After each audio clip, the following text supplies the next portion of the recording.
성경 말씀을 함께 찾아서 읽겠습니다. 이사야서 14장 32절의 말씀입니다.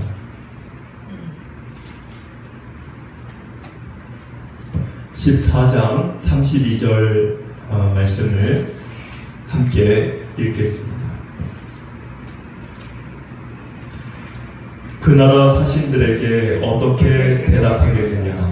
여호와께서 시온을 세우셨으니 그의 백성의 곤고한 자들이 그 안에서 피난하리라 할 것이니라. 아멘.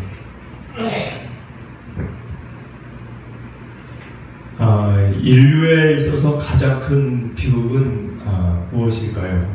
전쟁이라고 말할 수도 있고 질병 또는 자연 참사. 하지만 그 모든 것들보다 정말 가장 큰 비극이 있었다면 그것은 하나님과 우리가 멀어진 것입니다. 하나님과 우리 인간이 멀어지면서 생긴 일들이 죽음이고 질병이고 전쟁이고 자연참사고, 이 모든 것들은 거기에서 다 만들어진 일에 불과할 뿐입니다. 그러면 하나님과 우리가 멀어진 일이 가장 큰 비극의 큰 일인데, 그 일이 왜 일어났을까 생각을 해보면 우리 스스로가, 우리 인간 스스로가 하나님으로부터 이제 멀어진 것입니다. 마치 그것은 우리가 이제 피서철이지만 바닷가에서 이렇게 아이가 튜브를 타고 이렇게 놀죠. 근데 그냥 내버려두면 어떻게 될까요? 밀리는 파도에 의해서 그 아이가 바다로 점점 멀어지는 겁니다. 마치 그것처럼 하나님과 함께 가까이 지냈던 인간들의 우리의 이 삶이 어둠의 영, 그러니까 악한 사단의 영의 파도에 밀려 점점 이제 주님으로부터 멀어지기 시작했고, 결국에는 보이지 않을 정도로, 그 형체가 보이지 않을 정도로 더더욱 멀어져 버린 것이죠. 그러면 바닷가에 놀던 아이가 그렇게 튜브를 타고 놀다가 바닷가로 떠밀려 멀어져 가게 되면, 정말 사랑이 있는 부모라면은 어떻게 하겠습니까? 목숨을 자기가 잃더라도 바다에 뛰어드는 거죠. 그것처럼 예수님이, 본체 하나님이신 예수님이 우리 인간들을 구하시기 위해 그래서 이 세상에 오셨고 그 일을 이루신 것입니다. 그런데 그 일이 이미 2000여 년 전에 예수님이 십자가에서 죽으시고 그 일을 이루셨음에도 불구하고 여전히 지금 많은 사람들, 많은 이들은 그 죄의 파도 속에서 헤어나오지를 못하고 점점 주님으로부터 멀어져가는 그런 삶을 여전히 살고 있는 것을 보게 됩니다. 하나님의 심판의 때는 언제일까? 물론 하나님의 심판의 때를 구체적으로 어떤 사건을 얘기할 수도 있지만, 하나님의 심판의 때는 그 핵심을 보자면 사람들이 자기의 생각이나 바라는 것이나 혹은 자기의 어떤 경험, 지식 또는 업적이나 자기의 성공이나 이런 거에 취해서 하나님이 자신에게 원하는 것이 무엇인지도 모르겠고 하나님의 마음을 잃어버리고 그저 자기 자신이 인생의 주인이 되어져서 모든 것을 결정하고 모든 것을 스스로 판단하고 자기 원하는 대로 소욕대로 사는 것이 하나님의 심판을 불러온 것입니다. 그러한 인간들의 마음에 핵심이 있다고 한다면 그것은 교만입니다. 교만은 누구의 말도 듣지 않는 마음이에요. 들을 마음이 없고 그저 자기 생각대로, 오직 자기 뜻대로 사는 겁니다. 교만은 하나님으로부터 독립된 마음입니다. 그렇게 살다가 그렇게 인생을 마감하는 것이죠. 하나님을 믿지도 않고 바라보지도 않고 인정하지도 않고 노아의 홍수 때가 그러했고 소돔과 고모라 때가 그러했습니다. 그런데 안타까운 것은 오늘날 우리가 살아가는 이 시대도 점점 그 교만의 마음이 이렇게 커져만 가는 세상을 사는 것 같은 마음입니다. 우리가 하나님을 경험하고 알아가게 될 때 우리 안에 일어나는 놀라운 변화 중에 하나는 겸손입니다. 겸손은 나의 한계와 부족함을 내가 절실히 알기 때문에 내 마음과 눈을 스스로 높이지 않고 하나님의 도움과 손길을 언제나 간절히 바라는 마음, 이 바로 겸손의 마음입니다.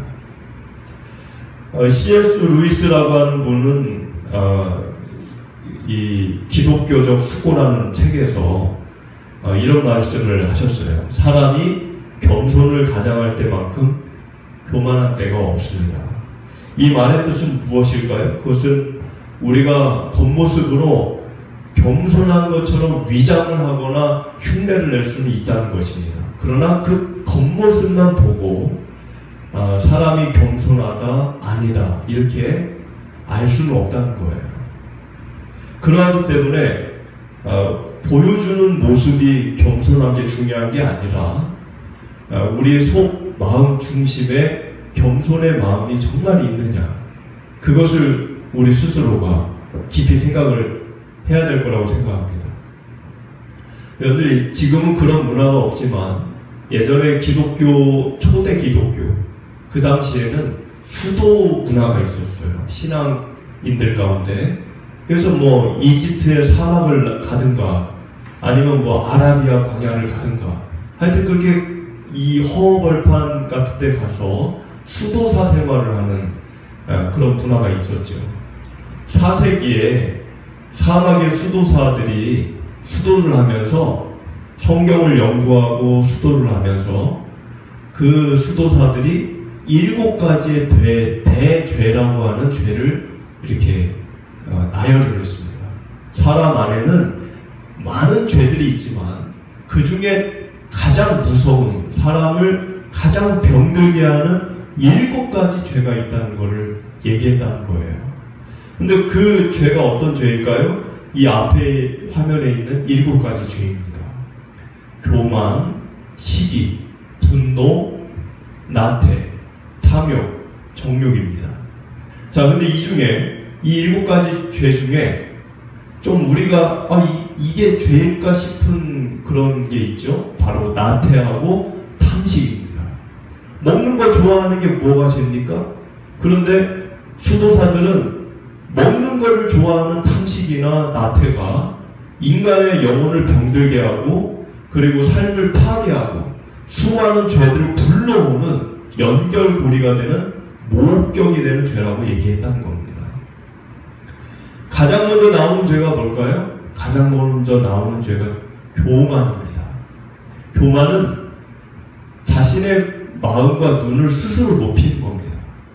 다른 표현으로 얘기하면 스스로 하나님 되기, 스스로가 하나님 되는 것이 교만이에요. 근데 이것은 단순히 자신을 높이는 정도에 머물지 않습니다. 그러니까 우리가 교만 그러면 저 사람 교만해 그러면은 스스로 막 자랑하고 높이고 그것만 생각하는데 거기에 머물지 않아요. 교만이 왜 무서운 죄냐면 그렇게 자신을 높이다 보면은 하나님을 떠나서 스스로 자신 인생과 세상에 자기가 주인 노릇을 하려고 이렇게 가게 됩니다. 그러니까 스스로 하나님이 되는 거예요. 내 인생의 하나님은 나다. 저 세상을 살아가는, 저 세상을 모든 것을 결정하는 주인은 나다. 본인은 그거를 알지 모를지 모르겠지만 그것이 결국은 하나님 되는 일입니다. 교만은 하나님 없이 하나님을 기대지 않고 하나님의 어떠한 은혜와 도움 없이도 얼마든지 나 스스로 얼마든지 잘 살 수 있다 라고 스스로를 높이 평가하고 그렇게 살다가 그렇게 인생을 마감하는 그것이 교만입니다. 교만은 종류가 있습니다. 종류가 있는데 영적 교만이 있죠. 영적 교만은 하나님이 보실 때 나만큼 뛰어난 영적인 능력을 가진 사람은 없다. 나만한 신앙적인 어떤 경륜과 또 나만큼 선한 그런 사람이 없다. 그렇게 빠졌던 사람들이 성경의 바리새인들입니다. 이거를 영적 교만이라고 얘기합니다. 그리고 또 하나의 교만은 많은 거를 내가 해낼 수 있을 것 같은 자신감. 나는 자신 있어. 나는 얼마든지 내 힘과 능력으로 내 인생을 살 수 있어. 이 자신감에서 만들어진 교만이 있습니다. 그리고 세 번째는 남들에게는 없는 돈이 있든 권력이 있든 재물이 어떤 성공했던 뭐가 있든 그것을 갖고 있으면서 스스로 높이 평가하는 교만이 있습니다. 오늘 우리가 나누고 있는 바벨론 왕은 이 교만함 중에 마지막 교만함에 해당이 됩니다. 많은 것들을, 남들이 없는 것을 누렸고 성취했고 갖고 있었어요. 바벨론 왕이. 그래서 우리가 16절부터 한번 읽어보도록 하겠습니다. 16절부터 19절까지 말씀을 한번 읽어보겠습니다. 16절부터 너를 보는 이가 주목하여 너를 자세히 살펴보며 말하기를 이 사람이 땅을 진동시키며 열국을 놀라게 하며 17절 세계를 황무하게 하며 성읍을 파괴하며 그에게 사로잡힌 자들을 집으로 놓아보내지 아니하던 자가 아니냐 하리로다. 18절 열방의 모든 왕들은 모두 각각 자기 집에서 영광 중에 작업만은 19절 오직 너는 자기 무덤에서 내쫓겼으니 가증한 나무가지 같고 칼에 찔려 돌구덩이에 떨어진 주검들에 둘러싸였으니 밟힌 시체와 같도다. 자, 여러분들 이게 무슨 내용일까요? 이 내용을 좀 잠깐 설명을 드리면 바벨론 왕이 죽었어요. 근데 죽어보니까 지난주에 우리가 나눴던 수월이라는 게 나왔죠. 지난주에 죽어보니까 자기보다 먼저 죽은 열왕들이 자기를 맞이했다는 거죠. 근데 그 열왕들이, 자기보다 먼저 죽었던 열왕들이 16절에 바벨론 왕을 보고 뭐라고 얘기합니까? 너는 살았을 때 땅을 진동시키고 열국을 놀라게 하고 세계를 황무케 하고 성읍을 파괴했던 그 바벨론 왕이 아니냐. 그랬던 너가 19절에 보니까 뭐라고 얘기해요? 밟힌 시체와 같아졌고 무덤에서 쫓겨난 자와 같이 되어졌다. 이렇게 얘기를 했다는 거예요. 여러분들 무덤에서 쫓겨났고 밟힌 시체라는 말이 무슨 말일까요? 역사학자, 그러면 고대 그리스의 역사학자 중에 아주 유명한 역사학자가 있어요. 크세노폰. 이거는 일반 사회 역사학자들이 굉장히 존경하는 역사학자입니다. 헤로도토스 다음으로. 근데 그 크세노폰이 그 고대 역사 기록을 할 때 바벨론의 멸망을 어떻게 썼냐면, 바벨론 왕이 죽을 때 장수들, 자기 수하에 있는 장수들하고 같이 싸우다가 죽임을 당했다는 거예요. 바벨론 왕이. 이건 성경에 있는 얘기도 아니고 제 얘기도 아니고 역사학자 크세노폰의 바벨론 왕의 기록이에요. 그래가지고 이 전쟁 중에 그 메대와 바사와 싸웠겠죠. 페르시아. 싸우다가 자기 부하들하고 같이 죽임을 당했기 때문에 무덤이 없어요. 길거리에서 죽은 건데 무덤이 있겠습니까? 그리고 수많은 그 적의 군사들에게 밟혔어요. 시신이. 그러니까 19절 말씀은 그 일이 일어나기도 전인, 이사야가 지금 하는 이야기는 예언이에요. 그 일이 일어나기도 전인데 어떻게 이 크세노폰의 후대의 그 바벨론 왕의 죽음을 목격한 증언자의 증언과 그렇게 일치가 되는지 저도 보면서 좀 놀라운 일인데, 이사야가 예언한 대로 바벨론 왕은 무덤도 없이 길거리에서 적군들의 발에 밟혀 죽었어요. 우리 20절을 읽어볼까요? 내가 내 땅을 망하게 하였고 내 백성을 죽였으므로 그들과 함께 안장되지 못하나니 악을 행하는 자들의 후손은 영원히 이름이 불려지지 아니하리로다 할지니라. 왕은 여러분들 백성을 보호해야 되잖아요. 그런데 바벨론 왕은 자기 백성을 자기가 죽였다는 거예요. 그러니까 백성을 학대하고 무차비하게 아주 무자비하게 죽이고 그랬다는 거죠. 바벨론 왕이. 그러니까 이 왕의 이러한 폐역함으로 나라도 망하고 백성들도 망하고, 그리고 그 후손들은 나라가 망하니까 나라 이름이 다시는 불려질 일이 없게 되어졌다는 거예요. 그런데 바벨론 왕의 이 교만함, 아까 제가 그 교만함을 얘기했지만 바벨론 왕의 이 교만함의 원천이 어딜까요? 어디서 그런 교만함이 왔을까요? 강력한 힘이에요. 강력한 힘. 그는 몰랐습니다. 뭘 몰랐을까요? 하나님께서 자신의 뜻하신 계획을 이루시기 위해 자신에게 그 힘을 잠깐 빌려주셨다는 것을 몰랐어요. 그냥 하나님과는 전혀 상관없이 내가 능력이 있고 힘이 있어서 얻게 된 줄로만 알았던 거예요. 하나님이 잠깐 빌려준 힘이었는데, 그러니까 그 힘을 가지고 하나님을 대적합니다. 하나님까지 우습게 보고 하나님까지 이제 아주 무시하는, 그런 절제하지 못하는, 자기 힘을 절제하지 못하고 마치 그 자동차가 브레이크가 제동이 걸리지 않는 것처럼 질주만 했다는 거죠. 그래서 무자비하게 백성들도 죽이고 수많은 나라 사람들도 죽이고 점점 침략만 일삼고 그래서 여러분들 다니엘서 5장을 보면 다니엘서 5장에 바벨론 왕의 최후가 기록이 되어 있어요. 거기 보면은 메네 데겔 우바르시, 그 사건이 뭐죠? 바벨론 왕이 예루살렘 성전에서 예루살렘 성전 안에 있는 기명들을 다 탈취를 해 와가지고 거기다가 술을 따라가지고 거룩한 주님의 성전에 있던 그릇에다가 술을 따라서 왕과 귀족들과 함께 축제를 벌였습니다. 그때 이제 하나님께서 메시지를 보내죠. 손가락 글씨가 하나 나와서 벽에다 글을 쓰는 거죠. 메네 데겔 우바르시, 이 글자를 썼다는 거야. 다니엘서 5장에 나오잖아요. 그 글의 뜻이 뭐죠? 저울을 달아보니 부족하여 왕의 시대를 세워서 끝을 내겠다, 이런 뜻이에요. 그래서 그날, 그 하나님의 경고를 받은 그날 바벨론 왕이 죽었다라고 다니엘서 5장이 기록하고 있어요. 결국은 이 사건의 결론은 뭡니까?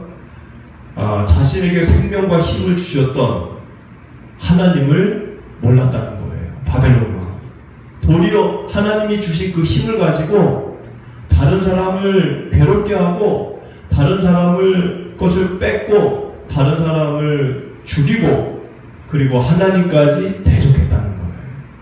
그래서 21절부터 이제 심판의 메시지를 이사야가 바벨론 왕에게 전달을 합니다. 심판의 메시지를. 21절을 읽어볼까요? 21절. 너희는 그들의 조상들의 죄악으로 말미암아 그의 자손 도륙하기를 준비하여 그들이 일어나 땅을 차지하여 성읍들로 세상을 가득하게 하지 못하게 하라. 자, 여기 보니까 바벨론 왕이 하나님께 심판의 경고를 듣는데 21절에 너희는 이렇게 시작하죠. 그 너희는 누굴까요? 이 너희는 메대와 바사 부사들을 얘기하는 거예요. 페르시아 그리고 메디아. 너희는 그들의 조상들의 죄악으로 말미암아. 그들은 누굽니까? 그들은 바벨론을 얘기하는 거예요. 바벨론의 조상들이 왕이 이렇게 죄를 저질렀기 때문에 그 자손들이 도륙을 당하는 일이 일어날 거라는 거죠. 그럼 여러분들 이 21절을 읽으면 어떤 생각이 드십니까? 부모의 죄로 부모가 죄를 지었는데 아니, 자녀가 처벌을 받는 게 가당한 일일까요? 아니, 죄는 부모가 저질렀는데 왜 처벌을 자녀가 받을까요? 여러분들 에스겔서 18장 20절에 보면 이런 구절이 있습니다. 앞에 화면에 있지만 범죄하는 그 영혼은 죽을지라. 아들은 여기 써있죠. 아들은 아버지의 죄악을 담당하지 아니할 것이요, 아버지는 아들의 죄악을 담당하지 아니하리니 의인의 공의도 자기에게 돌아가고 악인의 악도 누구에게 돌아간다? 자기에게 돌아간다는 거예요. 이 에스겔 말씀은 뭐죠? 아버지가 아무리 악한 짓을 했어도 아들에게는 그 죄의 값을 묻지 않겠다는 거예요. 그리고 아버지가 아무리 의인이었다고 할지라도 그 의인의 그 축복을, 그 공의를 자기에게 돌아가는 거지 아들이 돌아가지 않는다, 그런 이야기죠. 그런데 왜 21절에서, 오늘 21절을 보니까 바벨론의 조상들의 죄악으로 말미암아 그의 자손들이 도륙을 당하느냐, 이런 이제 질문에, 충돌이 되는 질문에 처하게 됩니다. 그런데 이 내용은 해석을 잘해야 되는데, 조상들 죄 때문에 자손들이 도륙을 당했다, 그런 뜻이 아니에요. 그런 뜻이 아니고 21절의 내용은 바벨론의 조상들이 죄악을 이렇게 막 행했는데 그거를 보고 자란 자녀들이 여과 없이 그 조상들의 그 죄를 후손들이 그대로 받아들였다는 거예요. 그대로, 여과 없이. 그래서 이 후손들도 동일한 죄를 저질러는 상태로 갔고, 그로 인해서 이제 하나님의 심판을 받은 내용을 적은 겁니다. 바벨론의 후손들은 하나님을 믿은 게 아니에요. 역사를 봐도 바벨론의 후손들이 하나님을 섬긴 일이 없습니다. 그들은 여전히 우상 숭배를 했고, 그들은 여전히 바벨론 왕이 죽었어도 죄를 끊지를 못했어요. 그러니까 여기 지금 말미암아, 21절에 말미암아라는 이야기는 조상들의 죄를 보고 자란 것을 비롯되어져서 그 조상들의 죄를 배우고 경험하고 보고 그렇게 자란 것이 자녀들에게 답습이 되는 결과를 낳았다는 거예요. 그래서 말미암아라는 단어를 쓴 겁니다. 그런 의미라는 거예요. 우리 22절, 23절 같이 읽어보겠습니다. 만군의 여호와께서 말씀하시되 내가 일어나 그들을 쳐서 이름과 남은 자와 아들과 후손을 바벨론에서 끊으리라. 나 여호와의 말이니라. 23절 읽어보겠습니다. 내가 또 그것이 고슴도치의 구렬과 물 웅덩이가 되게 하고 또 멸망의 빗자루로 청소하리라. 나 만군의 여호와의 말이니라 하시니라. 여기 보니까는 23절에 고슴도치의 구렬과 물 웅덩이, 이 말은 그 지역을 하나님이 심판을 해서 짐승의 서식지로 바꾸겠다는 거예요.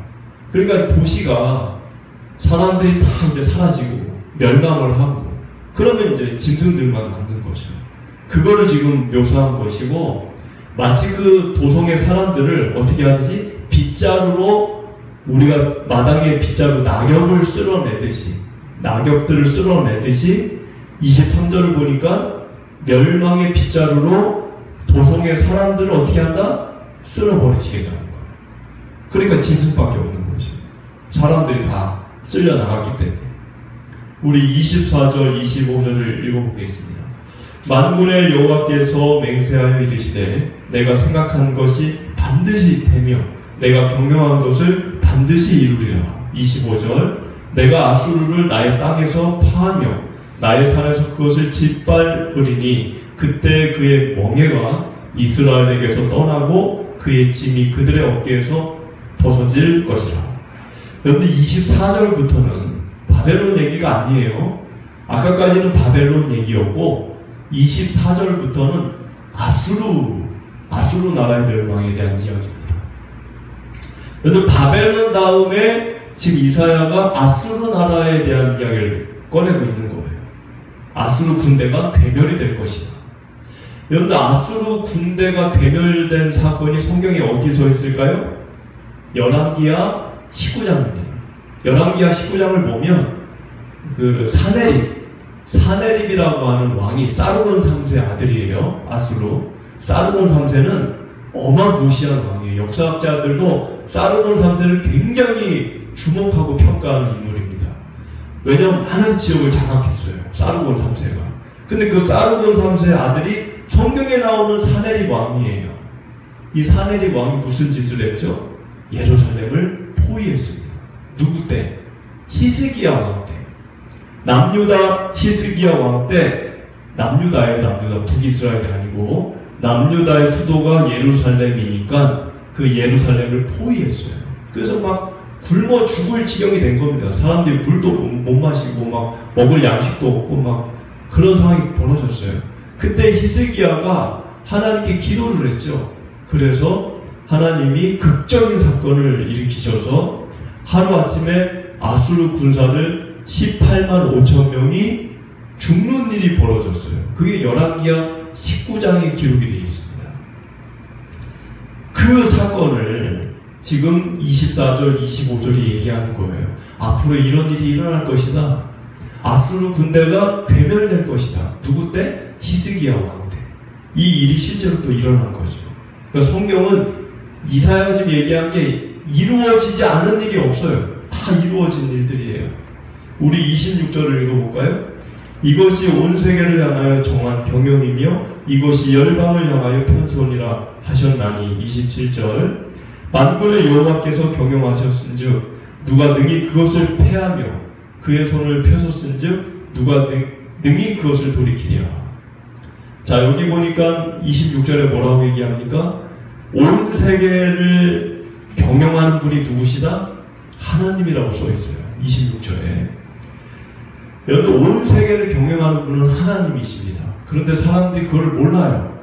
뭐 대통령들, 뭐 강대국, 미국, 뭐 이렇게 중국, 뭐 러시아, 뭐 강대국들, 대통령들, 정치인들, 이런 사람들이 세계를 경영하는 게 아닙니다. 세상을 경영하는 분은 성경은 분명히 하나님이라고 얘기하고 있어요. 아수르 나라, 바벨론 나라, 페르시아 나라, 그 예전에 강대국들, 애국 다 누가 경영하셨습니까? 하나님이 하셨어요. 그럼 이 시대라고 해서, 이 시대의 뭐 나라들이라고 해서 다를 게 없다는 것입니다. 하나님이 인생을 경영하시고 역사를 경영하시는 분이신데 그 하나님을 모르고 사람들은 저마다 자기가 주인인 줄 알고 자기가 모든 걸 할 수 있다고 생각을 하고 자기가 열심히 최선을 다하면 그걸로 되는 줄로만 알고 살아갑니다. 근데 정말 그럴까요? 내가 최선만 다하면 되는 걸까요? 우리는 당장 1분 뒤에 나에게 어떤 일이 일어날지를 알 수가 없어요. 요즘 뉴스를 보십시오. 얼마나 많은 사건과 사고들이 있습니까? 그 일을 겪는 분들이 자기에게 그런 일이 일어날 줄이라고 예측이라도 했겠습니까? 우리가 우리 인생을 경영할 수가 없습니다. 세상을 살면 살수록 알게 되는 일이 뭘까요? 살면 살수록 내가 원하는 대로, 내가 뜻하는 대로 되는 일이 정말 없구나. 이거를 우리가 배우는 겁니다. 세상을 살면 살수록 그걸 알게 돼요. 근데 아직 그거를 모른다. 세상은 아직 덜 사는 거예요. 나는 내 인생의 경영자가 될 수 없어요. 병 걸리고 싶어서 병 걸린 분들이 어디 있습니까? 병원에 가서 물어보십시오. 그분들이 자기가 암 선고를 예측이라도 할 수 있어도 누가 있습니까? 우리는 우리 인생을 책임질 수도 없고 경영할 수도 없고 주관할 수도 없고 다스릴 수도 없고 이끌어갈 수도 없는 그런 우리라는 것을 인생을 살면 아는 거죠. 그래서 지금 성경에서도 26절에 세계를 경영하는 분은 하나님이신 것을 하나님의 편손 아래, 하나님이 열방을 향하여 편손이라고 지금 얘기하잖아요. 하나님의 손 아래 다 있다는 거예요. 모든 것이. 28절을 우리 읽어보겠습니다. 아하스 왕이 죽던 해 이 경고가 임하니라. 29절. 블레셋 온 땅이여 너를 치던 막대기가 부러졌다고 기뻐하지 말라. 뱀의 뿌리에서는 독사가 나겠고 그의 열매는 날아다니는 불뱀이 되리라. 자, 여러분들 아수르 다음에 지금 어떤 나라가 나오죠? 블레셋 얘기가 나와요. 근데 이 블레셋에 대해서 지금 뭐라고 얘기하냐면 여기 뭐 뱀의 뿌리에서 29절에 독사가 나온다. 이게 무슨 말일까요? 이게 무슨 말? 좀 비유예요, 비유. 여러분들 그 블레셋은 남유다 나라를 굉장히 괴롭혔던 나라예요. 블레셋이 삼손과 다윗의 얘기 다 아시죠? 블레셋과 이 유다가 얼마나 사이가 안 좋았어요. 그러니까 이 사이가 안 좋은 나라인데 유다가 늘 당했어요. 유다가 블레셋을 괴롭힌 일이 별로 없어요. 많이 당했어요. 그런데 블레셋을 괴롭힌 나라가 있어요. 블레셋이 무서워하는 나라가 있었어요. 그 나라가 어딜까요? 아수르예요. 아수르. 북쪽에 있어요. 블레셋보다 더 북쪽에 있는데 아수르가 블레셋을 그렇게 괴롭혔어요. 근데 그 괴롭히던 왕이 죽었어요. 그러니까 괴롭히던 왕이 죽으니까 블레셋 사람들 어떻게 생각했을까요? 야, 이제는 우리가 예를 들어 저기 김정은이가 죽으면 여러분 김정은이가 죽으면은 여기 있는 탈북자들 어떻게 생각할까요? 야, 이제는 이 북한 우리 동포들에게 이제 좋은 일이 오겠구나 이렇게 생각할 거 아니에요. 마치 그것처럼 그 블레셋 나라 백성들이 아수르 왕이 죽으니까 야, 이제 우리는 살게 됐다. 그렇게 생각했다는 거예요. 그런데 지금 29절에 뭐라고 되어 있죠? 그러니까 너를 치던 막대기가 부러졌다. 그 얘기가 아수르 왕이 죽었다는 거예요. 김정은이가 죽었다는 거예요. 근데 뭐해라? 기뻐해라, 기뻐하지 말라. 기뻐하지 말라는 거예요. 왜? 뱀의 뿌리에서 뭐가 난다? 독사가 난다.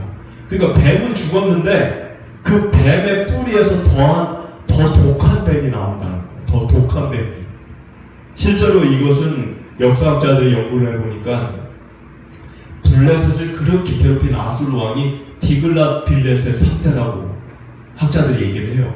근데 그 디글랏-빌레셋 3세가 죽었어요. 죽으니까 블레셋 사람들이 야, 이제 우리가 살게 됐다.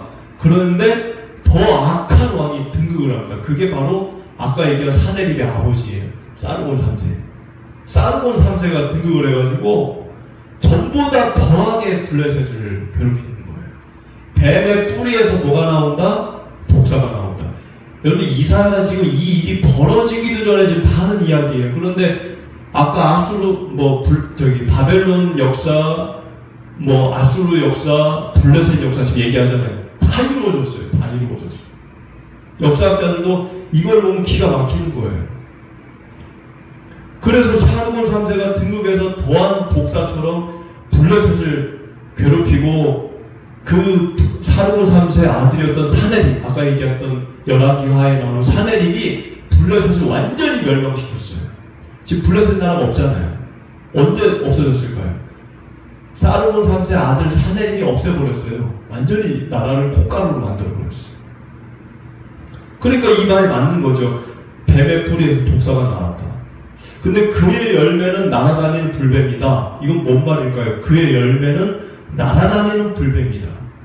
그의 열매라고 하는 거는 그 사르곤 3세, 사네립의 아버지 사르곤 3세 밑에 있는 새끼들이 뭘까요? 열매.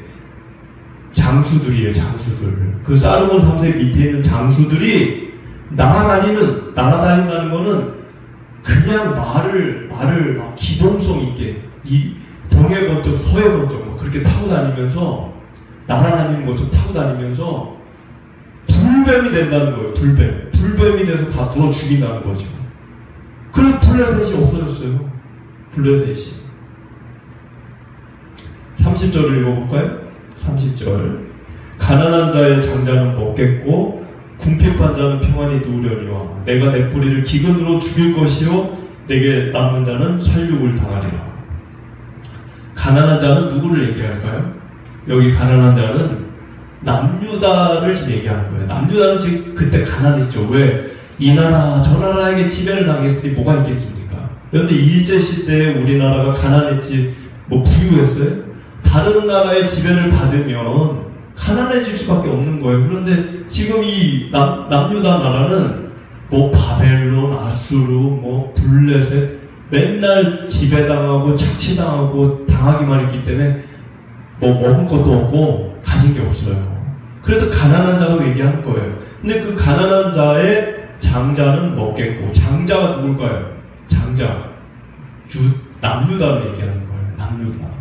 그러니까 남유다 너희들은 그 백성들 너희들은 예전에는 죄를 지었죠. 그 백성이. 그래서 하나님의 심판을 받아가지고 기원전 586년도에 바벨론에게 망했잖아요. 그런데 그들이 하나님께 회개하고 다시 하나님을 신뢰하고 하는 일이 벌어졌기 때문에 너희들이 나를 다시 찾으니까 회개하고 반성하고 다시 나를 의지하니까 가난한 자의 장자 남유다 백성들을 어떻게 한다? 푸른 목초지의 양떼들처럼 평안히 눕게 하고 그리고 하나님이 그들을 다시 일으키시겠다는 거죠. 그런데 그들을 괴롭히던 그 남유다 백성들을 괴롭히던 블레셋 너희들은 살육을 당할 것이다. 그 얘기예요. 내게 남은 자는 살육을 당할. 내게 남은 자는 블레셋 군인들을 얘기하는 거예요. 블레셋 사람들을. 자, 31절을 읽어볼까요? 성문이여 슬피 울지어다. 성읍이여 부르짖을지어다. 너 블레셋이여 다 소멸되리로다. 대저 연기가 북방에서 오는데 그 대열에서 벗어난 자가 없느니라. 자, 이 구절 이렇게 가만히 보시면은 연기가 지금 어디서 온다고 그래요? 연기가 북쪽에서 온다고 그러죠? 그 말은 뭐냐면 블레셋을 무너뜨린 나라가 아수르예요. 아수르의 사네립이 그 블레셋을 다 없애버렸어요. 근데 그 북쪽에 있는 나라라는 거죠, 아수르가. 그러니까 쳐들어올 때 어느 방향에서 쳐들어옵니까? 아수르가 북쪽에서부터 쳐들어오는 거예요. 그러니까는 북쪽에 있는 위에 있는 도시들부터 이 아수르가 가가지고 뭐 죽이고 뺏고 불지르고 살육하고, 그러니까 연기가 피겠죠. 북쪽에서부터 도시들이 하나씩 연기가 나는 거예요. 막 사람을 죽이고 불태우고 하니까. 그래서 그 연기가 북방에서 온다는 거예요. 이 일은 실제로 일어났다는 거예요. 역사적으로. 사르곤 3세 아들 사네립 때 완전히 망했어요. 블레셋 나라가. 우리 32절을 읽어보겠습니다. 그 나라 사신들에게 어떻게 대답하겠느냐? 여호와께서 시온을 세우셨으니 그의 백성의 곤고한 자들이 그 안에서 피난할 것이라 할 것이니라. 이 얘기는 뭐냐면 그 나라 사신들, 그 나라는 어디를 얘기해요? 블레셋 얘기하는 거예요. 블레셋의 사신들이 아수르가 북쪽에서부터 막 쳐들어오니까 벌벌벌 떨겠죠. 떠니까는 어떻게 해요? 밑에 있는 남유다를 찾아간 거예요. 남유다를 찾아가서 사신들이 우리를 도와달라. 아니, 그렇게 괴롭히던 블레셋이 우리를 도와달라. 안 그러면, 우리를 안 도우면 저 아수르가 니네도 죽인다. 그러니까 우리를 도와서 동맹을 맺어서 같이 아수르와 싸우자. 그걸 제안을 했다는 거예요. 그럼 솔깃한 제안이잖아요. 사실 솔깃할 수 있잖아요. 어차피 여러분들 중국이, 그럴 일은 없겠지만 중국이 예를 들어 북한을 막 쳐들어온다. 북한이 우리하고 같이 싸우자. 뭐 이런 식의 이야기인 거예요. 그러니까는 동맹을 맺자는 건데, 그 말에 그런 말을 할 것인데, 지금 이사야가 하는 얘기는 뭐냐면 그런 일이 일어날 것이다. 앞으로 아직 안 일어났어요. 그런 일이 일어날 것이다. 그때 남유다 너희들은 동맹을 맺는 걸 생각하지 말고 이런 이야기를 전해라. 그 사신들에게. 뭐라고 지금 얘기합니까? 32절에 여호와께서 시온을 세우셨으니 그의 백성의 공고한 자들이 그 안에서 피난할 것이다. 그 얘기는 뭐예요? 우리 너희들하고 동맹을 안 맺는다. 하나님이 우리의 피난처이시다. 하나님이 우리의 피난처이시기 때문에 하나님이 우리를 구원해 주실 것이기 때문에 우리는 너희들과의 그 동맹이나 군사력을 채택하지 않을 것이다. 그 얘기를 전하라는 거예요. 자, 여러분들, 이 일은 아직 일어난 일이 아니에요. 지금 이사야가 지금 하는 이야기들은 앞으로 이런 일이 일어날 거라 하나님의 메시지를 받고 전한 것 뿐입니다. 이사야도 실제로 이렇게까지 일이 일어날까? 정말? 이런 의문을 가졌을 수도 있어요. 본인이 보고 얘기하는 게 아니니까. 그러나 하나님이 전하라고 하니까 전한 거예요. 여러분들 32절의 말씀의 결론이 뭐죠? 무엇이 피난처냐는 거예요. 무엇이. 그런데 이거를 가르치기 위해, 이거 하나를 가르치기 위해 남유다 백성들에게 이렇게 막 어려움을 주시고 도와도 주시고 해왔던 거예요. 하나님이 뭘 가르치기 위해? 무엇이 피난처인지 알게 하기 위해. 군사일까요? 강대국일까요? 재물일까요? 성공일까요? 건강일까요? 부귀 영화일까요? 아니라는 거예요. 하나님이 지금 얘기하는 건 남유다 너희들 이거 다 해보지 않았냐? 다 해봤어요. 다윗 때 전성기도 누려봤고, 그리고 이 남유다가 잘 사는 부강한 때도 있었습니다. 부강에서 그 재물에 빠져가지고 흥청망청 살던 시대도 있었어요. 근데 그걸 다 경험해 봤는데 그게 너희들의 피난처가 되었냐는 거예요. 그래서 지금 이 이사야가 백성들에게 하는 이야기는 블레셋이 너희들에게 그런 거를 얘기를 할 때 흔들리지 말라는 거예요. 너희들은 여전히 알아야 되는 게 뭐냐? 하나님만이 너희들의 피난처라는 거를 잊지 말라는 거예요. 물론 우리가 어려우면, 살다 보면 어려운 일이 있잖아요. 어려우면 세상적인 방법을 연구를 해야 됩니다. 동맹을 맺을 땐 동맹을 맺고, 세상적인 방법을 취할 수 있는 게 있으면 취해야 되겠죠. 그걸 하지 말라는 게 아니에요. 그러나 그 전에 지금 이야기하는 거는, 하나님이 말씀하시는 거는 그 전에 정말 내 안에, 나의 마음속 깊이 하나님만이 나의 구원이시고 나의 피난처라는 그런 마음이 정말 내 안에 확고하게 있냐는 것입니다. 그게 없는 상태에서 동맹을 맺지 말라는 거예요. 그게 없는 상황에서 은행 가서 빚지지 말라는 거예요. 그게 없는 상황에서 사람들에게 가서 구신구신하지 말라는 거예요. 정말 내 안에 그 마음이 있고 나서 뭘 하더라도 해야 되는 거고, 그거를 할 때 어떤 일을 해야 되죠? 하나님께 깊이 물어보셔야 되는 거예요. 하나님, 내가 하나님을 믿는데, 하나님만이 나의 구원이신 거를 변함없이 내가 믿는데, 다른 거는 다 내가 필요 없습니다. 주님만이면 나는 살 수 있습니다. 그 마음이 내게 있는데 지금 내 앞에 이런 어려움이 있습니다. 내가 이런 생각 저런 생각이 지금 드는데 하나님, 내가 어떻게 해야 될까요? 그거를 충분히 물어봐야 되겠죠. 하나님 앞에 충분히 물어보고 하나님이 나에게 어떠한 마음을 주실 때까지 기다리는 거죠.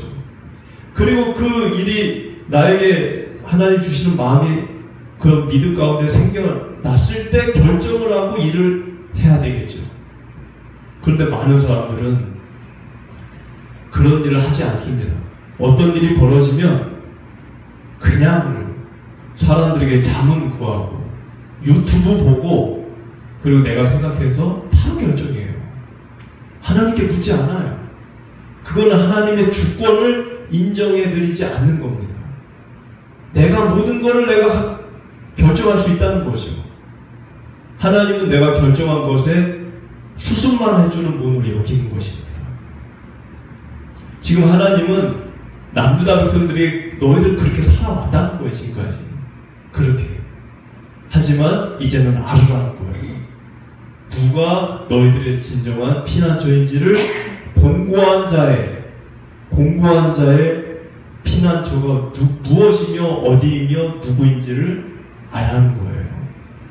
여러분들도 지금 무더위 가운데 많은 어려움이 있으시겠지만은 주님을 향한 그 믿음과 마음 속에서 여러분들의 수많은 일들을 풀어 나아가시게 되시기를 축복을 드립니다.